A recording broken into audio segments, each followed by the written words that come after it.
Sannu Kumar entertainment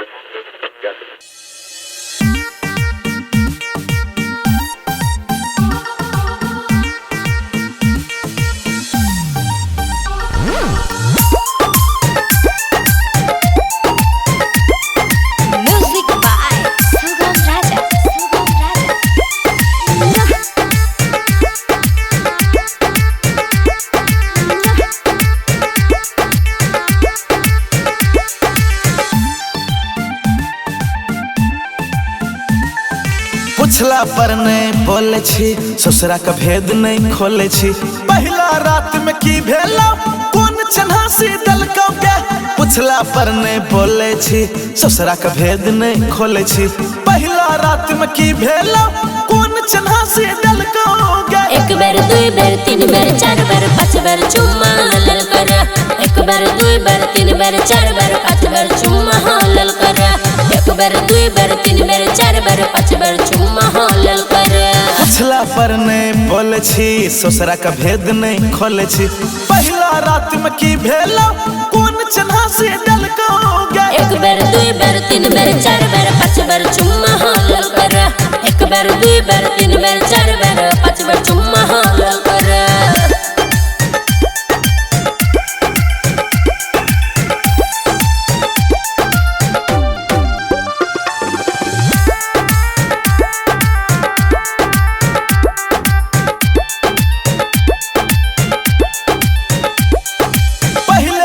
पतर की के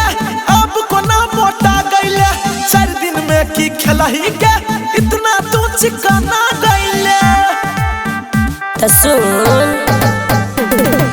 तोरा को ना बता दियो लाज लगइयो कोहे में भतरे संगे ससुरा में अब मन लगइयो रहे में धोखा गला चकरिया खले जसैता तोला पे पड़तोगे एक बार दुई बार तीन बार चार बार पांच बार चुम्मा हालल कर एक बार दुई बार तीन बार चार बार पांच बार चुम्मा हालल कर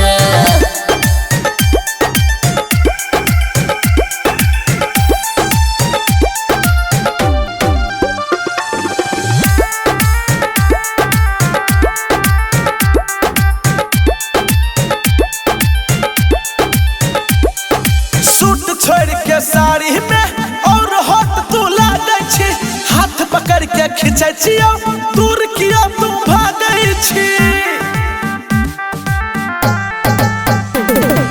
माफ कर दे हमरा तू दोसर छोरी पटाली है नंबर लिख के दै छियो सांझ के टाइम लगा ली है प्यार के भूल गेल है जे जखम गला नहीं भरतोगे एक बार दुई बार तीन बार चार बार पांच बार चुम्मा हालल कर एक बार दुई बार तीन